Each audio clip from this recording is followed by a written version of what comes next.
Hey guys, welcome back to another video. This video is a bit different from my other videos. So, I might be showing my face a bit, so I wanted to cover it up in a completely normal way. This is what all YouTubers do to conceal their identity, of course. Okay, I got rid of the beard, but yeah. Anyways, I really felt the need to make this video because The Promised Neverland is just such a great series. And it was recognized during 2019 when season 1 of its anime adaptation released. But since then, not a lot of people have talked about it. Why? Most likely because of the absolute failure of season 2. But I still think that we could just ignore that season 2 ever existed and either read the manga or focus on the anime, because that would just fix everything. Just ignore it. Pretend it never happened. Anyways, if you've never seen the series, I strongly recommend to do that instead of watching this video, because I will be summarizing the series first season, and there will be a lot of spoilers. So, now, let's talk about this forgotten gem. The story of The Promised Neverland takes place on Gracefield, an orphanage where many children await to be adopted. The children in this orphanage have happy lives. They play games like tag outside, eat food, and study. But beyond this happiness, there is a dark truth hidden from the kids of Gracefield, which our two main characters, Emma and Norman, will come to know. Things set in motion on October 12th, 2045, the day which 6-year-old Connie was to be adopted. The day started out normal. The bell rang, waking up the kids of Gracefield House. Emma chased her younger siblings to the dining room table, where things settled down as the kids began to eat breakfast. Afterwards, they took their daily tests. The mom of the house, Isabella, happily announced that Emma, Norman, and Ray got perfect scores again. After testing, the kids were allowed to play outside. They all played tag, making sure Connie's last day would be fun for her. When night came, Connie said goodbye to her siblings, and the mom took her to the gate, which kids aren't allowed to go to on her own. But something was wrong. Connie left her favorite stuffed bunny.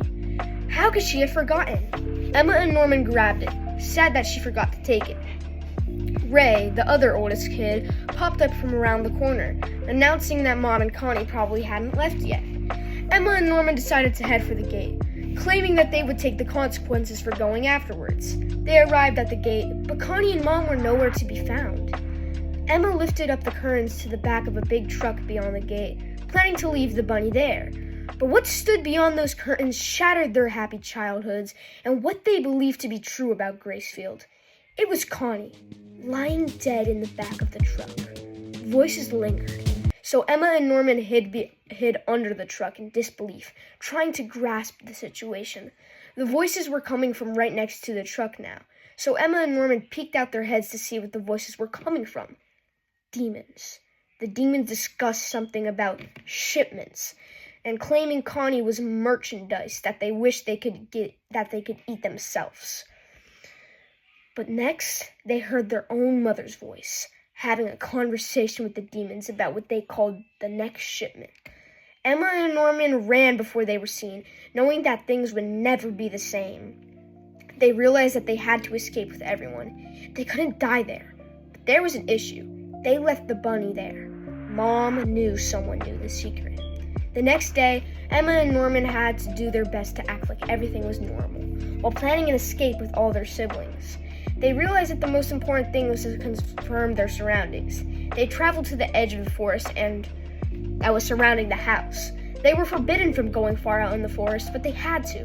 When they reached the edge, a tall wall lingered in front of them, enclosing the children. How would they get over it? Mom rang the bell, signaling it was time to go inside. All the kids returned, except for one. They were missing. However, the mom seemed to remain calm for some reason, looking at some sort of watch. The mom then set off to find the missing child. In seemingly no time, she had returned with the missing child. Emma and Norman became suspicious. How could she find the missing kid so fast? Then they realized the mom wasn't looking at a watch. She must have been looking at some sort of tracking device. All the kids had trackers implanted somewhere in their bodies, and the mom was letting whoever found out about the secret know this, so as to tell them that they couldn't escape. After this, Emma and Norman deduce that they are shipped out from lowest to highest test scores, starting when they are 6 years old, and that they're shipped out no matter what once they turn 12. This is because the things that the demons eat are the brains, and the smarter they are, the tastier they are. Meanwhile, Isabella, the mom, suspects that Norman and Emma are the ones that know the secret. Emma and Norman gather tablecloth to make a rope to scale the wall, and then they fill in Ray on the secret of the farm, since he's the other oldest and most cool-headed. Ray says that he's against taking everyone because the youngest kids might be hard to take care of outside the orphanage, a world they know nothing about. But Emma refuses to give up the idea. While being so caught up with making escape plans, a new adult caretaker and baby arrive at the orphanage. At first, they are distraught at the concept of there being a new set of eyes, but they realize they could use it to their advantage because they can be a source of intel. Emma checks the body of the new baby, Carol, and finds a mark on her ear indicating that's where the tracker is. By the time they get older, the mark disappears. Okay, Volume 2. They deduce that the tracking devices don't specify the individuals, but only show location. Emma proposes an idea to train the other kids for the escape, basically via hardcore tag. They fill in the other kids on techniques to last longer in the matches, and without realizing it, they are being trained to escape. Their physical and mental abilities are strengthening, making the idea of taking even the younger kids seem less bad over time. The new adult caretaker, known as Sister Crone, initiates a game of tag where she is it and has to tag everyone so she can get to know the kids. After a very intense match, Norman and Ray are the only kids left untagged. The three main characters realize something. Sister Crone doesn't seem to be looking around for suspects who know the secret. Instead, she only seems to be keeping guard. They conclude that this must be because Mom already knows who knows the secret, and only got Sister Crone to be an extra pair of eyes, nothing more. But how would she be able to know? The three kids had acted perfectly normal, so there wouldn't have been any clues. There must be a traitor among the kids giving Mom information. They decided to tell the other two older kids, Dawn and Gilda, about the secret. But instead, they change up the story a little bit, saying that all their siblings had gotten sold off to bad people instead of eaten by demons. She does this just in case they're not the traitors, because she believes if they are detected, they may not be shipped out early because they don't know the actual truth. I meant to say, Emma told them, so Emma came up with the idea to not tell them the real truth. Norman separately tells Dawn and Gilda 2 different locations of fake ropes. The idea is, if one of the ropes goes missing, the person who was told that location is the traitor. Norman tells Ray what he told Dawn and Gilda about the ropes, and they wait to see if any of the ropes go missing. After some time passes, Norman and Ray check the locations to see if the ropes are still there. In the location that Dawn was told the rope is, it's missing. However, Norman then turned his head over to Ray, claiming that Ray was the real traitor the whole time. Norman actually set a trap for 3 people, telling Ray the wrong locations that he told the others. Ray tried to paint Dawn as the traitor while he was the real traitor. But why? How could their own best friend be selling them out to Mom? Then, Ray tells him everything. He had been working for Mom in order to get information about the farm, while also having to give up info about what Emma and Norman knew in return, acting as a double-edged sword in the shadows. But Ray wasn't telling Mom everything. He was really always on Emma and Norman's side. Also, Ray knew long before them. In fact, he was the one who planted Connie's little bunny for Norman and Emma to find. He promised Norman he would keep helping them out on the condition that Norman acts like he plans to take everyone for Emma's sake, while ditching the younger kids last second during the escape. Norman agrees while secretly planning to actually fool Ray and still take everyone. Ray tells Emma that he's the traitor, but he's not their enemy. Then, Emma shares 2 things she found out to Dawn, Gilda, Norman, and Ray. After counting up the space of a hallway and the mom's room in that hallway, the hallway was longer by far, meaning that there is a secret room. Emma tells the others to not worry about it though, because there could be alarms that go off when they entered this room, or some other sort of precaution feature. However, knowing the risks, Dawn and Gilda steal the key to the room from Mom and prepare to go into the room. Meanwhile, Emma shows Norman and Ray Morse code labels in some books in the house's library that belong to somebody by the name of William Minerva. The Morse code revealed the secrets about the house, signaling to Emma and the others that there was someone outside trying to help them. Once in Mom's secret room, Dawn and Gilda see the toys of all the kids that had been sold off to bad people, as Emma and Norman and Ray told them. And they realize that all the toys would most likely still have been sent off with all the kids who are sent off. And then they think about what Emma, Norman, and Ray told them. And they suspect something was wrong with what they told them. After leaving the secret room, they confront Emma and the others, telling them and Emma tells them the real truth. Dawn crashes out and punches Norman and Ray, angry that they had to lie to protect them. He wished he could be stronger so that they wouldn't have to lie to them like that. He calms down and Emma apologizes that she lied at first. The next day, they plan to scope out the area around the wall. While walking in the forest, Sister Crone stops them and tells them that she knows that they know the secret. Then, Crone offers an alliance. She claims that their escape would benefit her because Isabella would lose her mom position and it would be awarded to Crone. Then she confirms that she can't ship them out or betray them. Why can't she ship them out? Because she doesn't have evidence, responsibility, or trust of the demons. She can't rat them out because they could reveal that she was working with them and vice versa. They agree to the alliance. Later that night, Crone tells them that there aren't many guards posted on the wall, and that there are humans on the outside that supply the farms with material. That there are multiple plants, which are separate orphanages, on Gracefield, and that they are in Plant 3. Ray gets the last item needed to break the tracking devices, and Crone is sent off of Plant 3 of Gracefield, sent to be killed by a demon for getting in Isabella's way. Because she was actually trying to get that evidence that those 5 were planning to escape, and Mom knew that she was actually trying to get them shipped off. And Mom didn't want them to be shipped off early. She wanted them to be shipped off on time. Before she was sent off Plant 3, she put some sort of special pen in Norman's drawer. While the kids are starting the plan to inspect the wall, Isabella cuts ties with Ray as her spy, locking him in a room. Because he was locked in the room, he was unable to signal to the others to stop the plan. Isabella checks the tracking devices and sees that the 2 dots are near the wall. She deduces that they are Norman and Emma's dots. Ray breaks out of the room and he runs after Isabella along with Dawn and Gilda.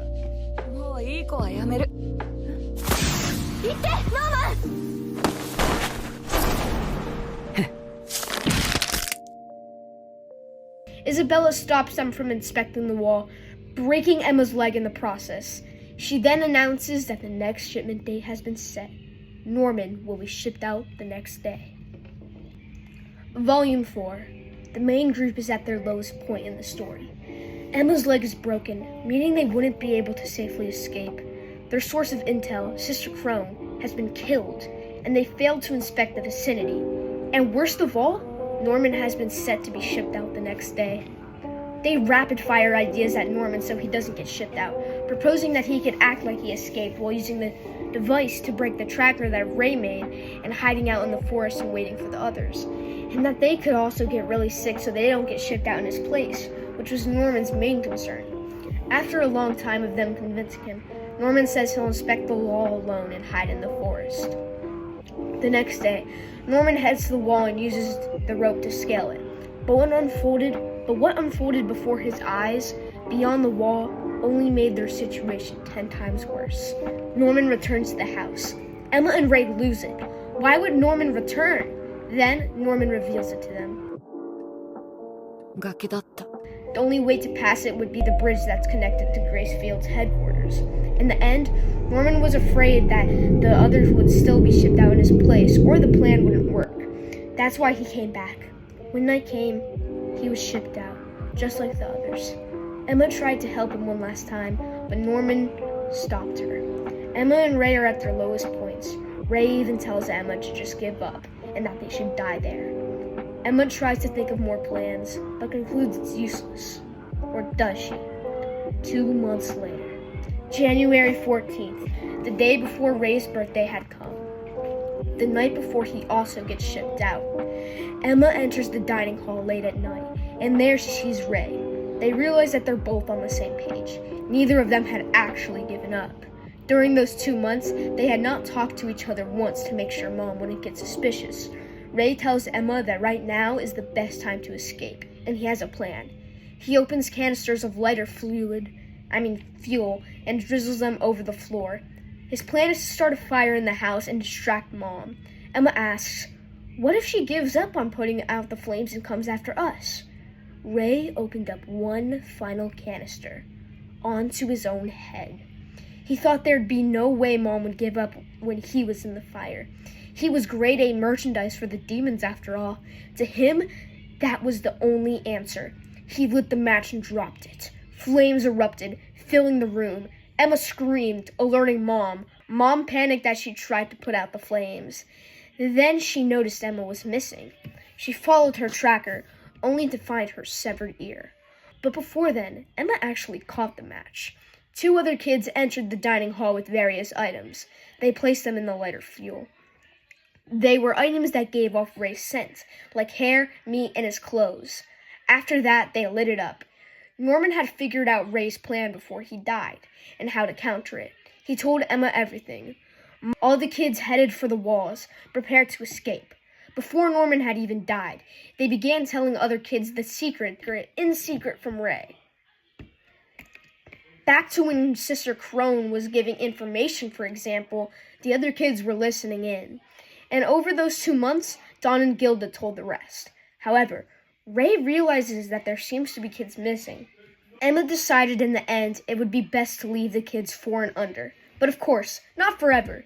She would come back for them in 2 years before any of them would have gone shipped out. She passed down the baton to Phil, the smartest of the 4-year-olds by far. He was entrusted to handle things within those 2 years. Isabella sounded the alarm and let headquarters know about the escapees. The kids were running across the wall, and Ray started to figure out it would be impossible to escape. The bridge, their only method of escaping, was probably swarming with demons. But in truth, the bridge was not the point that they were hoping to reach. Norman went around the whole wall during his inspection 2 months ago, and found the point where the land was closest to the wall. Dawn swung a rope and attached it to a tree on the other side of the cliff. Kids brought out hangers and used the rope as a zip line to get across the cliff. During those 2 months, they were training to attach the rope properly and to zip across it. Ray was shocked at how much they had prepared. He thought something like that would be impossible. Once Emma had gone across the rope last, Isabella reached the point that they had escaped from. They were already running off towards the distance. There was nothing she could do. She accepted loss and wished the best for her children's lives beyond the wall. 最初の朝だ。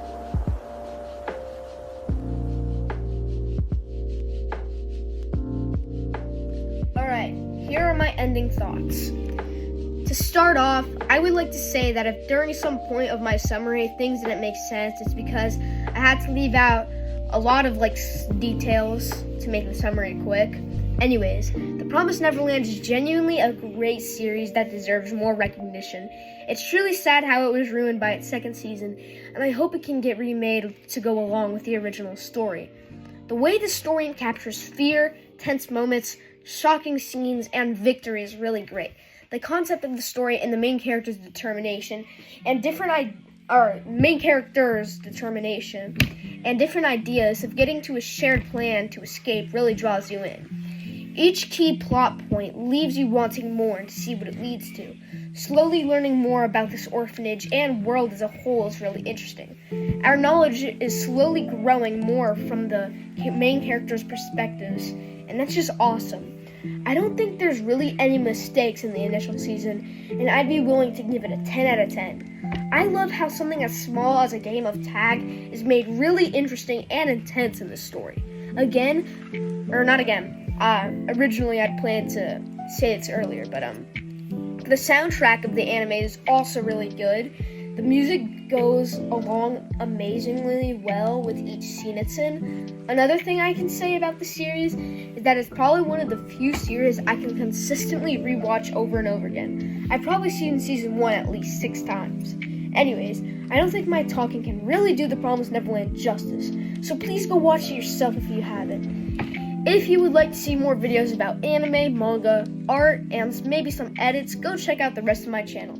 Have a great day and goodbye.